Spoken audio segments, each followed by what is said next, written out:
దేవుని బలం గురించి తెలిపే 10 శక్తివంతమైన బైబిల్ వాక్యాలు. 1. నాకు బలమిచ్చువాని ద్వారా నేను సమస్తమూ చేయగలను. ఈ మాటలు అపోస్తలుడైన పౌలు జైలులో ఉన్నప్పుడు రాసినవి. దీని అర్థం కేవలం శారీరక శక్తి గురించి కాదు, అంతకంటే లోతైన ఆత్మీయ ఉద్దేశం ఇందులో ఉంది. దీని అర్థం లోకంలో ఉన్న వింతలన్నీ చేయడమని కాదు. ఏ పరిస్థితి ఎదురైనా, అది కష్టమైనా, సుఖమైనా, ఆకలైనా, సమృద్ధైనా, దేవునిపై ఆధారపడి వాటన్నింటినీ ధైర్యంగా తట్టుకోగలను అని అర్థం. ఆత్మవిశ్వాసం కాదు, దైవ విశ్వాసం. ఇది మన స్వశక్తిపై ఆధారపడడం గురించి కాకుండా దేవుడిచ్చే కృపపై ఆధారపడడం గురించి తెలియజేస్తుంది. పౌలు ఈ మాటను ఏ స్థితిలో ఉన్నా, పేదరికంలో ఉన్నా, సంపదలో ఉన్నా సంతృప్తిగా ఉండగలనని చెప్పడానికి ఉపయోగించాడు.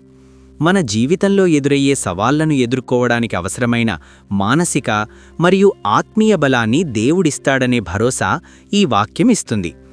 సరళంగా చెప్పాలంటే, దేవుడు నాకు తోడుగా ఉండి నన్ను బలపరిస్తే ఆయన చిత్తప్రకారం నేను ఏదైనా సాధించగలను మరియు ఏ కష్టాన్నైనా ఓర్చుకోగలను అని ఈ వాక్యం సారాంశం. 2. యెహోవా నా బలం మరియు నా కేడెము. భక్తుడైన దావీదు దేవునిపై తనకున్న నమ్మకాన్ని ఈ మాటల ద్వారా వ్యక్తపరిచాడు. సాధారణంగా మనం అలసిపోయినప్పుడు లేదా కష్టాల్లో ఉన్నప్పుడు కృంగిపోతాము. కానీ ఈ వాక్యం ప్రకారం దేవుడు మనకు కేవలం శక్తినిచ్చేవాడు మాత్రమే కాదు, ఆయనే మన బలం. అంటే మన స్వశక్తి సరిపోనప్పుడు ఆయన ఇచ్చే ఆత్మీయ బలంతో మనం ఎంతటి కష్టాన్నైనా ఎదుర్కోగలమని దీని అర్థం. పాతకాలంలో యుద్ధం చేసేటప్పుడు శత్రువుల బాణాల నుండి రక్షణ పొందడానికి కేడెము లేదా డాలు వాడేవారు. ఇక్కడ దేవుడు మనకు కేడెముగా ఉంటాడంటే ఆయన మనల్ని ఆపదలలో నుండి రక్షిస్తాడు, శత్రువుల దాడుల నుండి, అవి మనుష్యులైనా లేదా దుష్ట ఆలోచనలైనా, మనకు అండగా ఉంటాడు, మన చుట్టూ ఒక రక్షణ కవచంలా ఉండి మనల్ని కాపాడుతాడు. దేవుణ్ణి నమ్మిన వారికి ఖచ్చితంగా సహాయం అందుతుంది. జీవితమనే యుద్ధంలో మనకు వచ్చే సమస్యల నుండి రక్షించే డాలు దేవుడే. ఆ సమస్యలను ఎదిరించడానికి మనకు కావాల్సిన శక్తి ఇచ్చేది కూడా ఆయనే. 3. నీ దేవుడైన యెహోవా నీకు తోడయుండును. దేవుడు యెహోషువాకు నాయకత్వ బాధ్యతలు అప్పగించినప్పుడు అతనికి ధైర్యం చెప్పడానికి పలికిన అత్యంత శక్తివంతమైన వాగ్దానమిది. దీని అర్థం దేవుడు కేవలం పైనెక్కడో ఉండి మనల్ని చూడడం కాదు, మన అడుగుజాడల్లో మన పక్కనే ఉండి నడిపిస్తాడని అర్థం. ఒక చిన్న పిల్లాడికి తన తండ్రి పక్కనుంటే ఎంత ధైర్యం ఉంటుందో, విశ్వాసికి దేవుడు తోడుగా ఉన్నాడనే మాట అంతకంటే ఎక్కువ ధైర్యాన్నిస్తుంది. నీవు వెళ్ళు ప్రతి స్థలమున అంటే మీరు ఉద్యోగానికి వెళ్ళినా, కొత్త ఊరికి వెళ్ళినా లేదా కష్టాల్లో ఉన్నా, మీరు ఎక్కడికి వెళ్ళినా ఆయన ఉనికి మీతోనే ఉంటుంది. ఆయనకు హద్దులు లేవు. దేవుడు తోడున్నప్పుడు మనం దేనికీ భయపడాల్సిన అవసరం లేదు. అందుకే ఈ వాక్యానికి ముందు నిబ్బరము తలిగి ధైర్యముగా ఉండుము, దిగులు పడకుము అని ఉంటుంది. లోకంలో మనుషులు మనల్ని వదిలేసినా దేవుడు మాత్రం మనల్ని ఎన్నడూ విడవడు, ఎడబాయడు అనే నిరీక్షణను ఇది కలిగిస్తుంది. సర్వశక్తిమంతుడైన దేవుడు మన పక్షాన ఉన్నప్పుడు మనం చేసే కార్యాల్లో ఆయన మనకు విజయాన్ని, మార్గదర్శకత్వాన్ని ప్రసాదిస్తాడు. నువ్వు ఒంటరివి కావు. నీకు ఎదురయ్యే సవాళ్లు ఎంత పెద్దవైనా వాటికంటే గొప్పవాడైన దేవుడు నీకు తోడుగా ఉన్నాడు. కాబట్టి అధైర్యపడకుండా ముందుకు సాగు అని ఈ వాక్యం మనల్ని పురికొల్పుతుంది. మీరు ఏదైనా క్లిష్ట పరిస్థితిలో ఉన్నప్పుడు లేదా కొత్త ప్రయాణాన్ని మొదలుపెట్టినప్పుడు ఈ వాక్యం మీకు గొప్ప శాంతినిస్తుంది. 4. భయపడకుము, ఏ మనుష్యుడును నీ ఎదుట నిలువలేకయుండును. దేవుడు మనకిచ్చే మొదటి ఆజ్ఞ భయం వీడమని. శత్రువులు ఎంత బలవంతులైనా, పరిస్థితులు ఎంత ప్రతికూలంగా ఉన్నా దేవుని మీద నమ్మకముంచితే భయం తొలగిపోతుందని దీని అర్థం. ఏ మనుష్యుడును నీ ఎదుట నిలువలేకయుండును అంటే నీ బాధ్యతను నెరవేర్చడంలో నీకు ఎదురు నిలిచి నిన్ను ఆపగలిగే శక్తి ఎవరికీ ఉండదు. నీకు విరోధంగా రూపించబడిన ఏ ఆయుధమును వర్ధిల్లవు అని దీని సారాంశం. దేవుడు మన పక్షాన ఉన్నప్పుడు లోకంలో ఏ మనిషి లేదా ఏ శక్తి మనల్ని ఓడించలేదు. ఆయన మనకిచ్చే విజయం స్థిరమైనది. మన జీవితాల్లో కూడా మనం దేవుని చిత్తప్రకారం నడుచుకున్నప్పుడు మనుషుల బెదిరింపులకు లేదా అడ్డంకులకు లోనవ్వాల్సిన అవసరం లేదు. నీవు దేవుని మార్గంలో ఉన్నప్పుడు లోకంలో ఏ వ్యక్తి కానీ, ఏ అడ్డంకి కానే నిన్ను ఆపలేదు. నీ ఎదుట శత్రువు నిలబడలేడు, ఎందుకంటే నీ వెనుక సర్వశక్తిమంతుడైన దేవుడు ఉన్నాడు. 5 యెహోవా నా శైలము, నా కోట, నన్ను రక్షించువాడు, నా కేడెము. ఆపదల్లో ఉన్నప్పుడు దేవుడు మనకు ఎన్ని రకాలుగా అండగా ఉంటాడో దావీదు భక్తుడు ఈ మాటల ద్వారా వర్ణించాడు. దీని అర్థాన్ని ఒక్కో పదంగా విశ్లేషించుకుందాం. 1 యెహోవా నా శైలము. శైలము అంటే బలమైన కొండ లేదా బండ. ఇసుక మీద కట్టిన ఇల్లు పడిపోతుంది కాని బండమీద కట్టినది స్థిరంగా ఉంటుంది. అలాగే మన జీవితం దేవుడనే బండ మీద ఆధారపడి ఉంటే ఎలాంటి కష్టాలు వచ్చినా మనం చలించము. ఆయన మనకు స్థిరత్వాన్నిస్తాడు. 2 నా కోట. శత్రువుల దాడి నుండి తప్పించుకోడానికి పూర్వకాలంలో కోటల్లోకి వెళ్ళేవారు. దేవుడు మనకొక కోటలాంటివాడు. లోకంలో మనకు భయం కలిగించే పరిస్థితులు ఎదురైనప్పుడు ఆయన దగ్గరకు వెళ్తే మనకు పూర్తి రక్షణ లభిస్తుంది. 3 నన్ను రక్షించువాడు. మనం చిక్కుల్లో ఉన్నప్పుడు లేదా శత్రువుల చేతికి చిక్కినప్పుడు మనల్ని విడిపించేవాడు దేవుడే. మన స్వశక్తితో బయటపడలేనప్పుడు ఆయన తన హస్తాన్ని చాపి మనల్ని విడిపిస్తాడు. 4 నా కీడెము. యుద్ధంలో బాణాలు తగలకుండా అడ్డుకునే డాలు లాంటివాడు దేవుడు. దుష్టులు మనపై వేసే నిందలు, అపనిందలు లేదా కీడు అనే బాణాలు మనకు తగలకుండా ఆయన మనకు అడ్డుగా నిలుస్తాడు. దేవుడు కేవలం ఒకవైపు నుండే కాదు, మన చుట్టూ రక్షణ కవచంలా ఉండి కాపాడతాడని ఈ వాక్యం చెబుతోంది.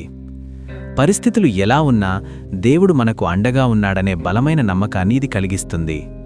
మనం బలహీనంగా ఉన్నప్పుడు ఆశ్రయించడానికి దేవుడు ఎప్పుడూ సిద్ధంగా ఉంటాడని అర్థం. ఈ వాక్యం ప్రకారం దేవుడు మనల్ని స్థిరపరిచే బండ, మనల్ని కాపాడే కోట, మనల్ని విడిపించే రక్షకుడు మరియు మనల్ని రక్షించే డాలు. అందుకే మనం దేనికీ భయపడాల్సిన అవసరం లేదు. 6 దేవుడు మనకు ధైర్యము ఇచ్చును. లోకంలో మనుష్యులకు భయం రావడం సహజం. అది భవిష్యత్తు గురించి కావచ్చు, ఆరోగ్యం గురించి కావచ్చు, లేదా శత్రువుల గురించి కావచ్చు. అయితే దేవుడు మనకు ఇచ్చేది భీతిగల మనస్సు కాదు, అది శక్తి, ప్రేమ, నిబ్బరమైన మనస్సు. మనం బలహీనంగా ఉన్నప్పుడు మనకు తోడుగా ఉండి మనల్ని బలపరిచేవాడు ఆయనే. ఆయన ఇచ్చే ధైర్యం మనిషి ఇచ్చే ధైర్యం లాంటిది కాదు. అది లోతైన శాంతిని మరియు స్థిరత్వాన్ని ఇస్తుంది. మనం ఒంటరివారం కాదనే స్పృహ కలిగినప్పుడు సహజంగానే మనలో ధైర్యం పెరుగుతుంది. దేవుడు మన పక్షాన ఉన్నాడనే నమ్మినప్పుడు ఏ సమస్యనైనా ఎదుర్కొనే శక్తి కలుగుతుంది. పరిస్థితులు మనకు వ్యతిరేకంగా ఉన్నప్పుడు గుండె చెదరకుండా నిలబడడానికి దేవుడు తన వాక్యం ద్వారా, ప్రార్థన ద్వారా మనల్ని ధైర్యపరుస్తాడు. అనవసరమైన ఆందోళనలకు లోను కాకుండా దేవుని మీద ఆనుకుని ప్రశాంతంగా ఉండటమే నిజమైన ధైర్యం. దేవుడు మనకు ధైర్యమిస్తాడంటే ఆయన మన హృదయంలోని భయాన్ని తీసివేసి తన శక్తితో మనల్ని నింపుతాడని అర్థం. నేను నీకు తోడైయున్నాను, భయపడకు అని ఆయన ఇచ్చే మాటే మనకు గొప్ప ధైర్యం. 7 నీవు ధైర్యంగా ఉండు. నిబ్బరము కలిగి ధైర్యముగా ఉండుము, దిగులు పడకుము, భయపడకుము. నిబ్బరము అంటే మానసిక స్థిరత్వం. పరిస్థితులు తలకిందులైనా, సమస్యలు చుట్టుముట్టినా చెదరకుండా ఉండే మనస్సు. మన సొంత బలంతో కాకుండా దేవుని శక్తిని బట్టి బలంగా ఉండాలని దీని అర్థం. ఏదైనా కొత్త పనిని మొదలుపెట్టినప్పుడు లేదా శత్రువును ఎదుర్కొన్నప్పుడు భయం కలగడం సహజం. కాని దేవుడు నీకు తోడుగా ఉన్నాడు కాబట్టి పిరికితనం వీడి ధైర్యంగా అడుగు ముందుకు వేయమని ఆయన కోరుతున్నాడు. దిగులు అంటే లోపల కలిగే ఆందోళన లేదా నిరాశ. నా వల్ల అవుతుందా, నేను చెయ్యగలనా అనే సందేహాలు వచ్చినప్పుడు ఆందోళన చెందవద్దని దేవుడు భరోసా ఇస్తున్నాడు. కంటికి కనిపించే అడ్డంకులను చూసి భయపడవద్దు. ఎందుకంటే నీ కంటికి కనిపించని దేవుడు నీ పక్షాన యుద్ధం చేస్తాడు. ఈ వాక్యం చివరలో నీ దేవుడైన యెహోవా నీకు తోడైయుండును అని ఉంటుంది. మన ధైర్యానికి మూలం మన తెలివితేటలు కాదు, దేవుడు మనతో ఉండటమే. బాధ్యతలు పెరిగినప్పుడు ఒత్తిడికి లోను కాకుండా దైవబలంతో ముందుకు సాగాలని ఇది బోధిస్తుంది. ఇది కేవలం ఆజ్ఞ మాత్రమే కాదు, ఒక వాగ్దానం, అంటే ధైర్యంగా ఉండటానికి కావాల్సిన బలాన్ని కూడా దేవుడే ఇస్తాడు.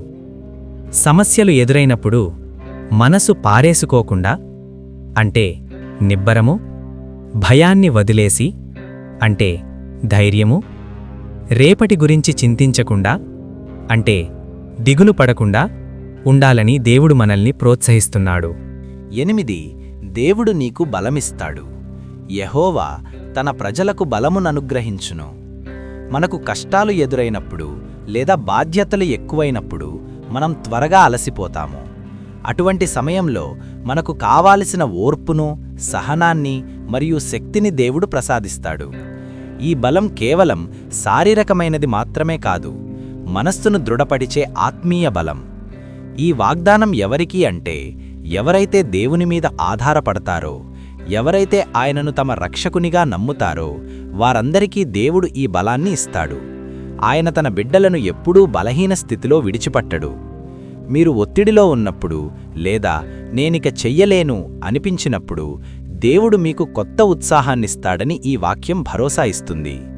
ఈ కీర్తనలోనే దీని తర్వాత యెహోవా తన ప్రజలకు సమాధానము కలుగజేసి వారిని ఆశీర్వదించును అని ఉంటుంది. అంటే దేవుడు ఇచ్చే బలంతో పాటు మనకు మనశ్శాంతి కూడా లభిస్తుంది. లోకం మనల్ని బలహీనపరచాలని చూసినా దేవుడు మనల్ని తన శక్తితో స్థిరపరుస్తాడు. నీవు బలహీనంగా ఉన్నావని దిగులుపడకు. నీ భారము దేవుని మీద మోపినప్పుడు ఆయన నిన్ను తన శక్తితో నింపుతాడు. నిన్ను నడిపించడానికి, నీ సమస్యలను ఎదుర్కోవడానికి కావాల్సిన సంపూర్ణ బలము దేవుడు నీకు ఖచ్చితంగా ఇస్తాడు. 9 దేవుని సహాయం. యెహోవా వలననే నాకు సహాయము కలుగును. మనకు లోకంలో చాలామంది సహాయం చేయవచ్చు, కానీ మనుషులు ఇచ్చే సహాయానికి పరిమితులు ఉంటాయి. అయితే దేవుడు ఇచ్చే సహాయం సరైన సమయంలో మనకు అత్యంత అవసరమైన రీతిలో అందుతుంది. ఆయన మనల్ని ఆదుకునే సహాయకర్త. ఇక్కడ యెహోవా వలననే అనే పదం చాలా ముఖ్యం. అంటే మనుషుల మీదో, ధనం మీదో లేదా మన సొంత తెలివితేటల మీదో కాకుండా కేవలం దేవుని మీద మాత్రమే ఆధారపడటాన్ని ఇది సూచిస్తుంది. నిజమైన, శాశ్వతమైన సహాయం దేవుని నుండే వస్తుందని భక్తుడిక్కడ ప్రకటిస్తున్నాడు. ఈ వాక్యం తరువాతి భాగంలో ఆయన భూమ్యాకాశములను సృష్టించినవాడు అని ఉంటుంది. అంటే ఈ అనంతమైన విశ్వాన్ని సృష్టించిన దేవుడికి మన సమస్యలను పరిష్కరించడం చాలా చిన్న విషయం. మనం ఒంటరిగా పోరాడటం లేదు. సర్వశక్తిమంతుడైన దేవుడు మనకు సహాయం చేయడానికి సిద్ధంగా ఉన్నాడనే గొప్ప భరోసాను ఈ వాక్యమిస్తుంది. ఎంతటి కఠినమైన పరిస్థితి ఎదురైనా దేవుని వైపు చూస్తే ఆయన తప్పకుండా మార్గం చూపిస్తాడనే నిరీక్షణను ఇది కలిగిస్తుంది. మనుషుల సహాయం ఈరోజు ఉండవచ్చు, రేపు పోవచ్చు, కానీ దేవుడిచ్చే సహాయం ఎల్లప్పుడూ మనకు తోడుగా ఉంటుంది. నీవు కష్టాల్లో ఉన్నప్పుడు దిక్కులు చూడకు, దేవుని వైపు చూడు. నీకు కావలసిన సహాయం ఆయన నుండే వస్తుందని ఈ వాక్యం మనకు బోధిస్తోంది. 10 దేవుని చేతిలో విజయం. మనలను ప్రేమించిన వాని ద్వారా మనము విజయం పొందుచున్నాము. మనలను ప్రేమించిన వాని ద్వారా. ఇక్కడ ప్రేమించినవాడు అంటే యేసుక్రీస్తు. ఆయన మన కోసం తన ప్రాణాన్ని ఇచ్చేంతగా మనల్ని ప్రేమించాడు. ఆ ప్రేమ మనకు శక్తినిస్తుంది. మనకు విజయం లభించేది మన తెలివితేటల వల్లనో ధనం వల్లనో కాదు, కేవలం ఆయన చూపిన కృప మరియు ప్రేమ ద్వారానే మనము విజయం పొందుచున్నాము. బైబిలు మూల భాషలో దీనిని అత్యధిక విజయం అని అంటారు. అంటే కేవలం గెలవడం మాత్రమే కాదు, ఎదురయ్యే శోధనలను, కష్టాలను, బాధలను పూర్తిగా అధిగమించి వాటి ద్వారా మరిన్ని పాఠాలు నేర్చుకొని బలపడడం. మన జీవితంలో అనారోగ్యం, ఆర్థిక ఇబ్బందులు లేదా మానసిక ఒత్తిడి వంటివి ఎదురైనప్పుడు మనం ఓడిపోయామని అనుకుంటాము. కానీ దేవుని ప్రేమ మనకు తోడుంటే వాటన్నింటినీ జయించే శక్తి మనకు లభిస్తుంది. విజయమనేది దేవుడిచ్చే బహుమానం. మనం ఆయన ప్రేమనందు నిలిచియున్నప్పుడు ఆయన మన పక్షాన ఉండి మనకు విజయాన్ని చేకూరుస్తాడు. ఇది ఏదో ఒకరోజు వచ్చే విజయం కాదు, ప్రతిరోజూ మనల్ని నడిపించే ఒక గొప్ప శక్తి. లోకంలో మనకు ఎన్ని పోరాటాలు ఎదురైనా దేవుని ప్రేమ నుండి మనల్ని ఏదీ వేరు చేయలేదు. దేవుడు మనల్ని ప్రేమిస్తున్నాడు కాబట్టి ఆ ప్రేమ ఇచ్చే ధైర్యంతో మనం ఎలాంటి కష్టాన్నైనా జయించగలము మరియు ప్రతి పరిస్థితిలోనూ విజేతలుగా నిలవగలము అని ఈ వాక్యం మనకు భరోసా ఇస్తుంది.